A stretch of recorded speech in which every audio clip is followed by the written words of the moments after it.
This series goes beyond just the Sacramento Kings and Golden State Warriors clashing for the first time in the playoffs. Of course, the Locked On Podcast Network has some stakes in this race. Locked On Kings clashing with Locked On Warriors. My guy Cyrus from the Locked On Warriors podcast joins me in this crossover edition of Locked On Kings and Locked On Warriors to preview this hopefully exciting and dramatic series.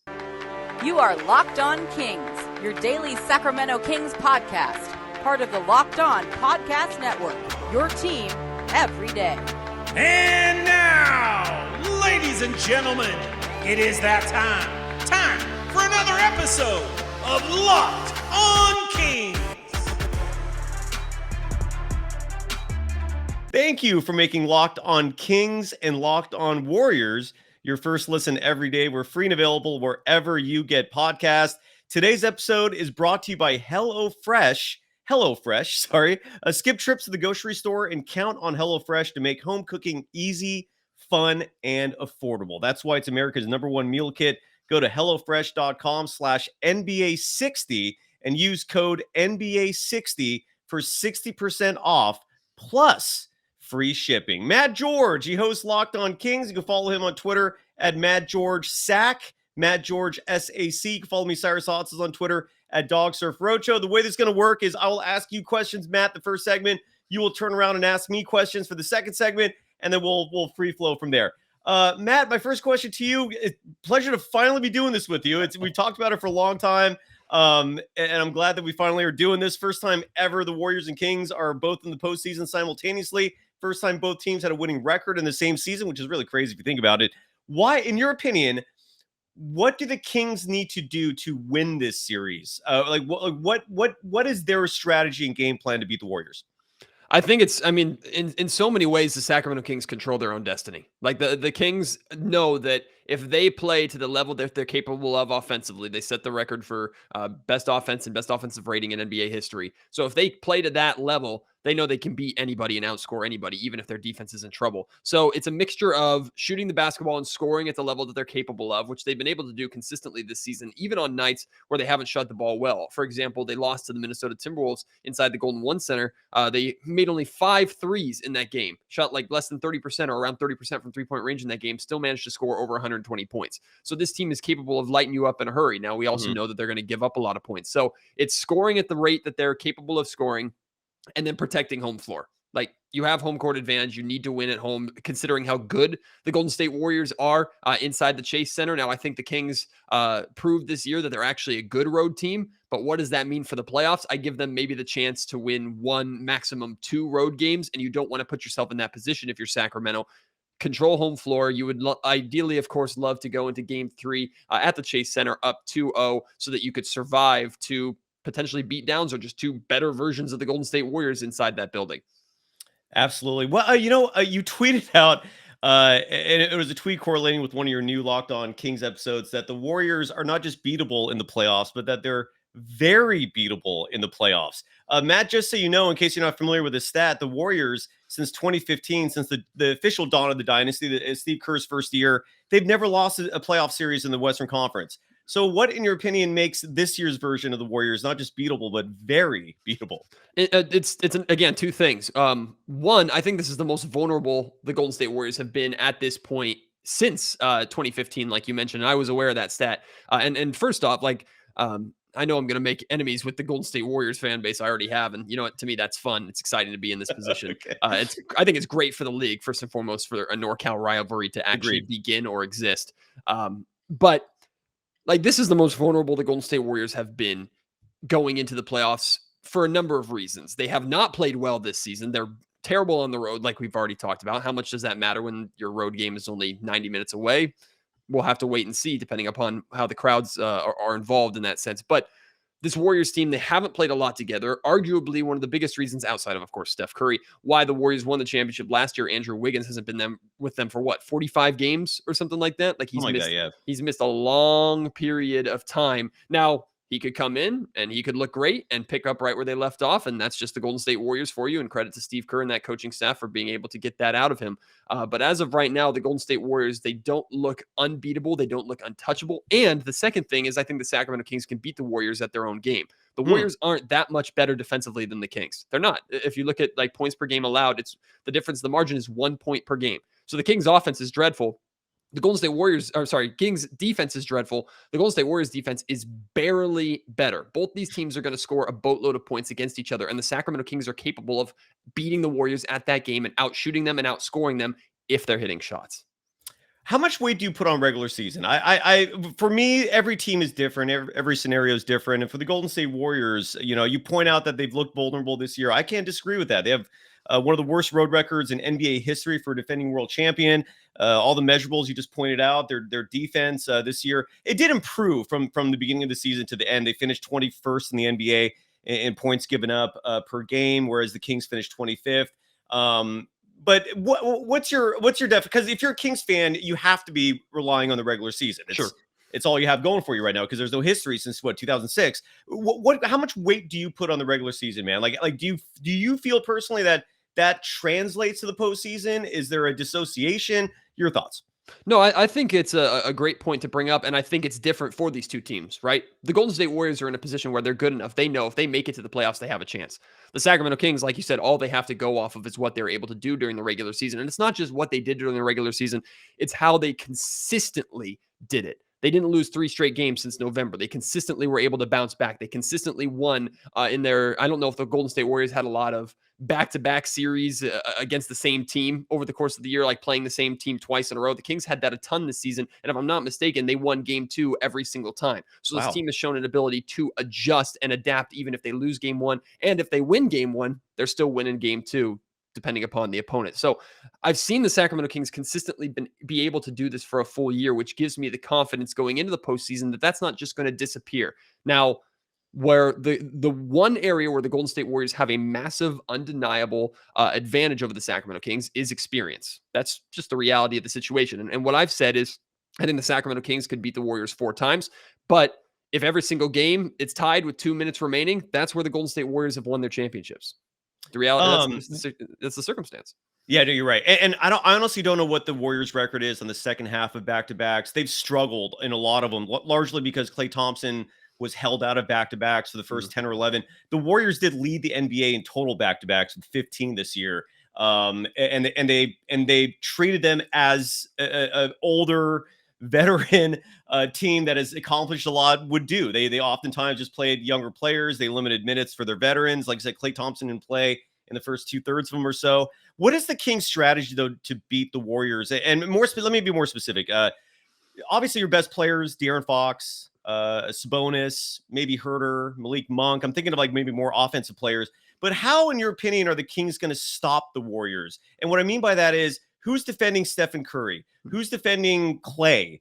Who's defending, when the Warriors have, for example, Poole, Klay, and Steph out there together? What is the Kings' strategy to slow that trio or any other weapons out? Like, what is the strategy for the Kings defensively to stop the Warriors?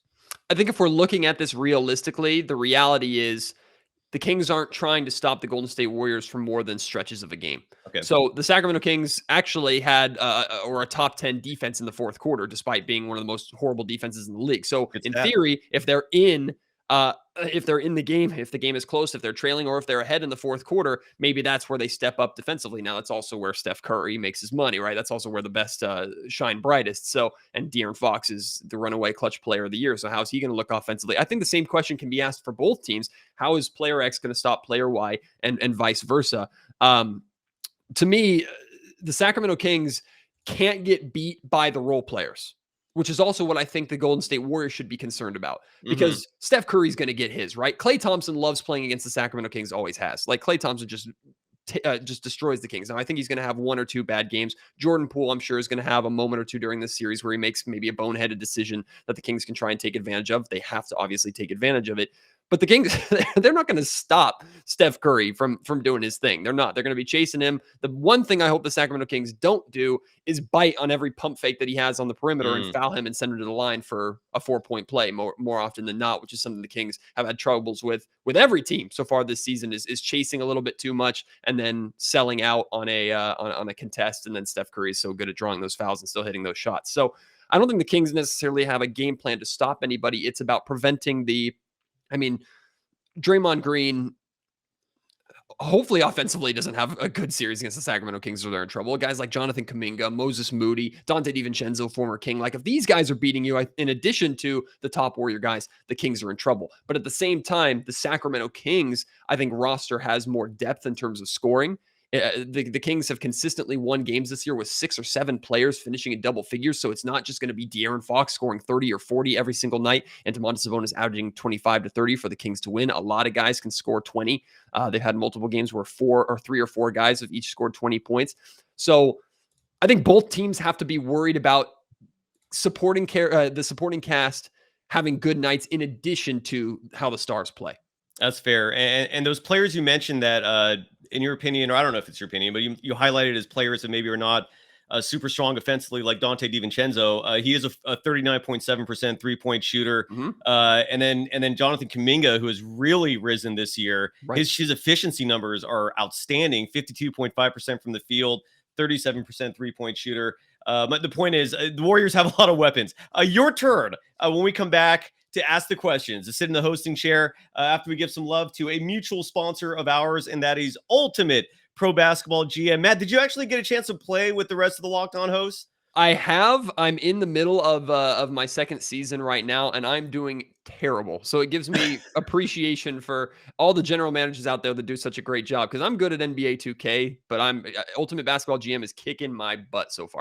We're building. Granted, you're competing against other hosts of the Locked On Network, so you got a bunch of experts in there. I had to quit immediately after the first season because I was similarly getting my butt kicked. But it is fun. Mm-hmm. And we highly recommend this. I didn't quit, but I just quit the league. I had to go with a more average competition so that I could actually win some games. But Ultimate GM is a great way to pass time. It's a super fun game to play on your mobile device. It allows you to deal with like challenging personalities in terms of players or coaches. You make the decisions to cut them, to fire them, to hire them. You could trade players. You could train players. You could draft players, navigate your franchise through free agency. All of this in a challenging and realistic game world. And look, Locked On Warriors and Locked On Kings listeners get a 100% free boost to their franchise when using the promo code Locked On in the game store. So make sure to check it out. To download the game, just visit probasketballgm.com. Scan the code that you see right below us if you're watching, and if you're listening on the podcast. Again, it's just either download the app, go to the website, probasketballgm.com. Again, Ultimate Basketball GM. Start your dynasty today. All right. So one of the areas that I'm very curious about with this series, I've said and I've been very clear that the Golden State Warriors should absolutely be the favorites in this series. No ifs, ands, or buts about it, despite the seeding situation. They are the favorites, but the Sacramento Kings shouldn't be heavy underdogs. One of the main reasons for that is because of the guy that they have on their bench in Mike Brown, who had a very significant role with the Golden State Warriors. He knows that team in and out. He knows strategies of how to beat those teams and beat those players. And he's been very open and transparent over the course of the season of things that he has told his players in Sacramento, how he would game plan against them when he was on the Warriors or on another team. He used Trey Lyles, for example. He said, Trey, we know that you wanted to attack the basket all the time, despite being a good 3-point shooter. So we'd sag off you and wait for you to come right into us. Like that's something that he shared over the course of the season. So I know he has these things in mind when he's thinking about this Golden State Warriors roster. At the same time, too, you can know how to beat him. You still got to beat him. My opinion, or my question to you, Cyrus, is how, if any, much of an advantage do you think having Mike Brown is for Sacramento? A little bit. I mean, obviously, his familiarity with the Warriors system is a factor. And but he's not the first ex-assistant coach the Warriors have faced. They faced Alvin Gentry. They faced Luke Walton. And it's one of those things where the Warriors, it's not like it's a huge secret what the Warriors do. The split action system that Kerr runs offensively is largely a derivative of the triangle offense of Phil Jackson, but then you add the motion that comes from Greg Popovich's system, and he's kind of created a hybrid of that. We call it the split action. And again, it's not so much a secret in terms of what the Warriors are going to do. They do have set plays, but that is the routine of their offense. And so the question is, can you stop that? It's just not an easy offensive system to stop because of the endless movement. We've seen defensive players frustrated to no end trying to defend Stephen Curry off the ball, right? Klay Thompson off the ball, Jordan Poole, players like that. They're just moving. It's always just movement. And the question is, can your defense keep up? And because one of the most demoralizing things is you keep following Steph around for 20 seconds out of the 24-second shot clock. You think you've won this battle, and then last second he makes one more move, gets the ball, and puts the shot up, hits a three, and it just crushes opposing teams psychologically. So the Mike Brown factor, look, I said this repeatedly, and I think most Warriors fans would agree that his departure was felt this year. Mike Brown is a very detail-oriented head coach. And when he left, the Warriors lost someone who was always one of the first people in the building, one of the last people out of the building, who had a fantastic relationship with his players. He's just a very friendly, sociable individual who knows basketball very well. So it obviously helps, but my counter to that is, if I'm forced to choose between a teacher or a pupil, and I'm not saying Mike Brown necessarily is a pupil here, he's been a head coach in this game for decades, but that was the scenario. I'm going to always take the teacher, and Steve Kerr is the teacher in this instance. It could play a factor. It could, but I don't think it would be like the difference. I don't know if Mike Brown will be the difference. I mean, if it's coaches can only do so much, right? So it'll help, but I don't know if it'll carry the Kings. If that makes sense. You definitely see similarities between how the Sacramento Kings and the Golden State Warriors play, especially on the offensive end, because of Mike Brown's background with the Warriors. And Mike has talked a ton about how much he has learned from Steve Kerr in his time in Golden State, to your point. But one of the way you're talking about chasing Steph Curry for 20 seconds and hitting, I completely agree, completely understand that. The Sacramento Kings too have a lot of movement in their offense, a lot of dribble handoffs through Domantas Sabonis. My question to you is, where do you see Steph Curry fitting in on the defensive end of the floor? What can Steph Curry do? Who would you put Steph Curry on if we're going starting lineup versus starting lineup? Because every single Sacramento King in that starting lineup is capable of scoring. They move a lot, whether it's cutting backdoor, trying to get to the basket, moving around the perimeter, trying to get open looks. I don't think Steph Curry is going to want to try and take on the challenge of staying in front of De'Aaron Fox necessarily. Steph can't really hide in this defense, but I also sometimes think it's undermining Steph a little bit to suggest that he has to be hidden, but Steph is going to be at times exposed, or his number is going to be called to make some big defensive plays and step up against a Sacramento Kings team that is capable of torching him, just like he torches them on the other end of the floor. Who would you put Steph Curry on defensively if you were Steve Kerr, at least in that starting lineup? It's interesting. Like the stereotype of Stephen Curry is that he's a poor defensive player, and maybe early in his career, there was some truth to that, but he's really evolved defensively to the point where he's not a player that the Warriors hide anymore. Like, he's really developed his strength. It's a huge reason why his game offensively has evolved from being primarily a three-point shooter who would attack the paint, but not at the frequency he does now. Whereas now, and we saw this especially in the postseason last season, particularly in the NBA Finals against the Celtics, Steph is a player who can get inside, who can use his body to bump around, and make baskets. And if the refs decide to call it, go to the free throw line as well. The reason why I bring that up is because defensively, while his height is not, at a level where he can shot block, opposing players' shots who are like 6'7", 6'8", Steph is 6'3". His strength allows him to at least manage other teams. And he's no longer necessarily, and I don't think he ever was, but especially not now, he's not a liability defensively. In terms of who he's going to defend, my guess would be it's going to either be Kevin Huerter, who is not particularly outstanding as a ball handler in terms of creating his own shot. He's not a bad player. Kevin Huerter is awesome, actually, but I don't think you're going to have Stephen Curry defending De'Aaron Fox, just because Fox is so fast and he requires so much energy that you want to put Stephen Curry on a player that is not going to expend a lot of energy defensively, so that Steph can stay fresh on the offensive side of the ball. So my guess is Steph will be assigned to Kevin Huerter, maybe his former teammate Harrison Barnes to a certain extent. I know Harrison Barnes has a solid post-up game, but Steph will likely play off Harrison. Harrison's going to be one of those players that the Warriors will dare to shoot threes. I know percentage-wise it's great, but Warriors fans have seen enough of his three-point shooting to give him the green light, especially in fourth quarter situations.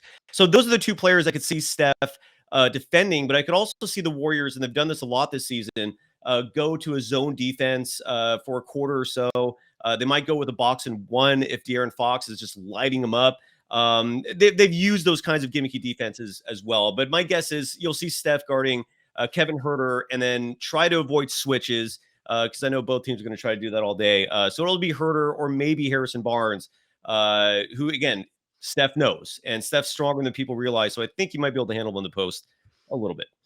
Yeah, for you and for Golden State Warriors fans to know, and I think it'll be made pretty clear. I think if Steph Curry guards Kevin Huerter, he's going to be running a lot more than he anticipates. I think Okay. Kevin Huerter is one of the guys that moves around the most in this offense, especially with the DHOs that he does with Domantas Sabonis. The two of them have a two-man game that is extremely frustrating for anyone who is guarding Kevin to try and handle. So maybe Harrison Barnes is the right answer just because Steph can sag off a little bit, although Harrison is more than capable if he's on to take advantage of that. So we'll have to wait and see. I don't think Kevin Huerter is a good option. It's better than De'Aaron Fox, of course, but I don't think it's a good option for Steph, but only time will tell with that. Yeah. A question that you asked me, which I think is a good question. How much weight do you put into the regular season? I'm kind of going to turn that back around on you, but with something specific, and that's how bad this team, the Warriors, have been on the road. Yeah. Like, how much weight, concern, whatever the word is, do you put into that, given whether how close these two teams are or that it's playoffs versus regular season? Like, the Warriors were woefully bad, especially defensively on the road compared to at home.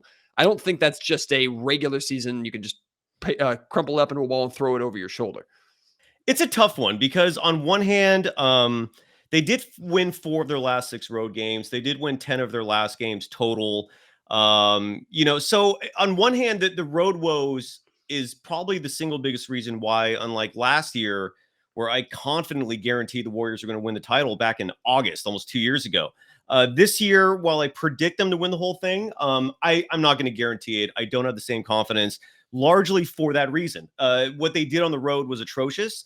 I will counter that by saying this. The Warriors, I still feel like they're very underrated, and it's very under-discussed just how dominant this run has been for them. I mean, they've got 4 titles in 8 years. They've reached 6 NBA finals in 8 years. The 2 years in between, one of them was obviously everyone was hurt, and they just kind of took a year off just to kind of regroup and re-energize. The second year, they just had absolutely no depth whatsoever. You had Kent Bazemore and Brad Wanamaker's taking up an overwhelming majority of minutes for a team that also had like Kelly Oubre Jr. being an important part of the team early on, James Wiseman. So that team was just awful. Steph and Draymond and Wiggins had no help on that team, and Clay was out for the whole year. So, 6 out of the 8 years, they've been dominant. I mean, they've completely owned the Western Conference, literally. So this late in their whole timeline, I could see a veteran group like the Warriors just not caring that much, just having a hard time rising up to games. Whereas when they're on the road, every single team they're facing, whether it's the Orlandos or the Bostons, they're rising up. I mean, this is the defending champions coming into your arena, and they're giving it everything they had. And the Warriors just did not match that intensity and did not match that energy. So on one hand, it's concerning. 11-30 is an awful road record. On the other hand, I kind of want to see how they show up in the postseason, just because this is their regular season. Given how deep into this dynasty they are, they focus on energy and how much they expend. They focus on prioritizing certain games and not prioritizing other games. And for them, the regular season was just this huge preseason.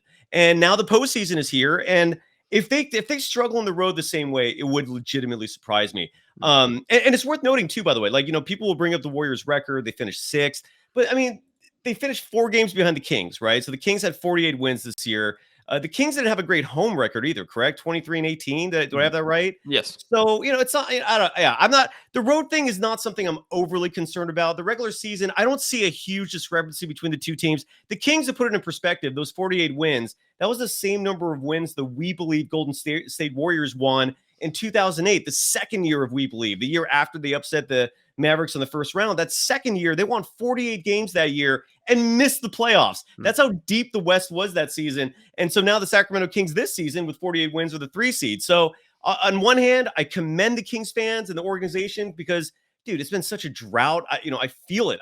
The Warriors went through this for 30 years, and I'm old enough to remember all of that. So that's a huge reason why I'm always so giddy about my Warriors being a dynasty now. I never envisioned this in a million years. So on one hand, it's concerning. On the other hand, it's a new slate now, and we'll see what happens. Well, today's episode of the Locked On Kings podcast, in addition to Ultimate Basketball GM, is also brought to you by FanDuel. Grand slams, no-hitters, and double plays are back. If you're into baseball, of course, the NBA playoffs getting going. There's no better place to get in on MLB and NBA action than in FanDuel, America's #1 sportsbook. That's because right now, new customers can step up to the plate with a no-sweat first bet up to $1,000.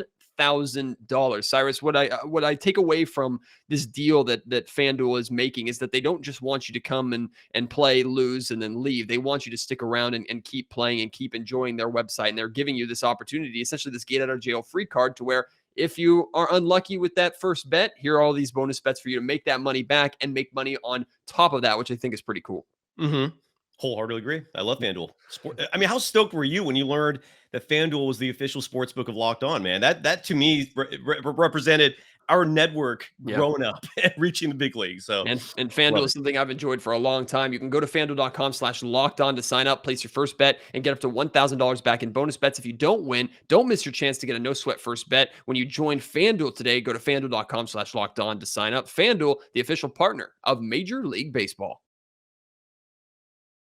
Here's a question I have for you. How are the Kings going to defend what are the defensive assignments going to be for the Kings? Like, you have Stephen Curry out there, you have Klay Thompson out there. Kevon Looney will start. I think he's underrated offensively.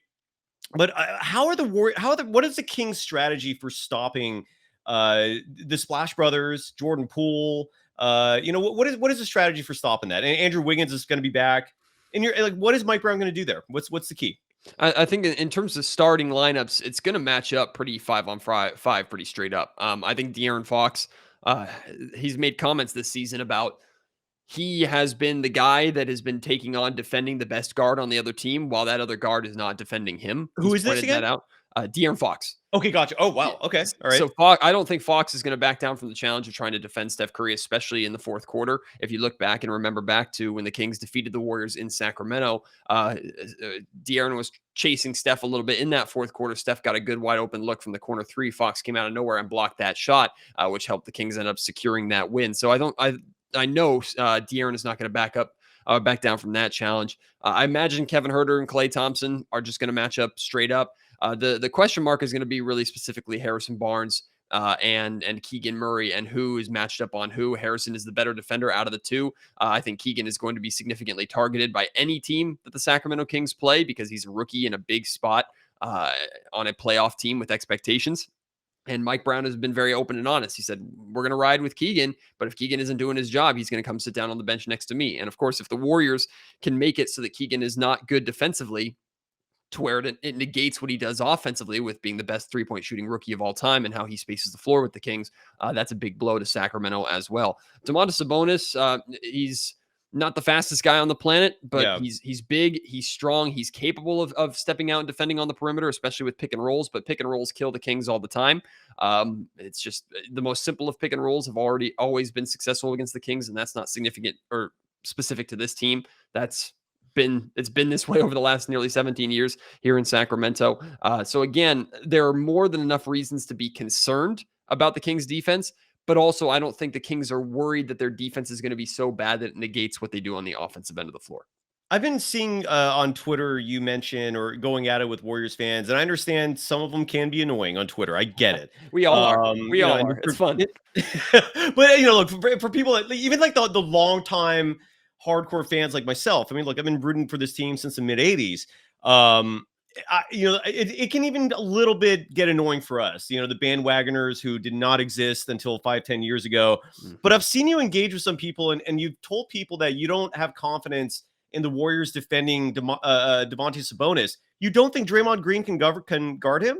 No, I don't. I don't think Why? anybody on the Golden State Warriors is capable of guarding Domantas Sabonis because he can beat you on all levels. He's improved as a three-point shooter, although he's not going to be reliant upon that. He is so dynamic offensively to where if he looks to score, he can score on anybody. If he looks to pass, which is primarily what he does, he uses his size. Let me put it this way. The only way for the Golden State Warriors to stop Domantas Sabonis, and this is not specific to the Warriors, this is pretty specific to most teams in the league. The only way to stop Sabonis is to get him in foul trouble.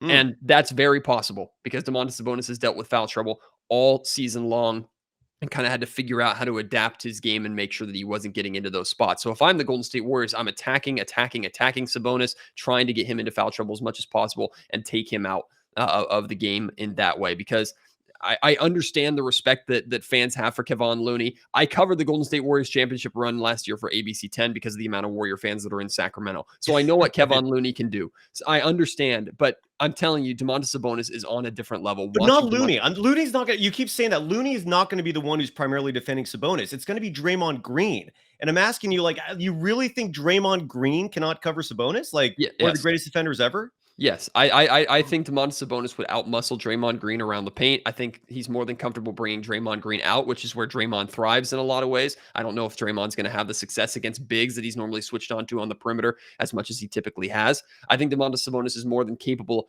of a Draymond who's kind of poking and prodding. Now, I will say this, Draymond Green does have the capability of getting Sabonis frustrated, and Sabonis has gotten frustrated this year at times, especially with the amount of contact he has taken and not gotten calls for. I've seen a lot of Warriors fans saying they don't think Golden State Warriors get the benefit of the officials very much, and you can speak to that more than I can, but Sacramento certainly doesn't get the benefit of calls and officiating, and Kings fans are genuinely concerned about that, not just from a Warriors perspective, but just because of the Kings. So if Draymond Green can frustrate Domantas Sabonis, that's an area where I could see he exploits. But in terms of just physicality, ability to defend, one of the most dynamic bigs, passing, scoring, sometimes shooting, I don't think Draymond Green will do as good of a job as people are expecting, enough to slow down or stop Sabonis, who is averaging, I think, somewhere 24 points and 16, nearly 17 rebounds a game against Golden State this year. Yeah, he'll get, I don't doubt that Sabonis will get his boards. I was looking at the 3 games they played against each other. We can't count the last one, obviously.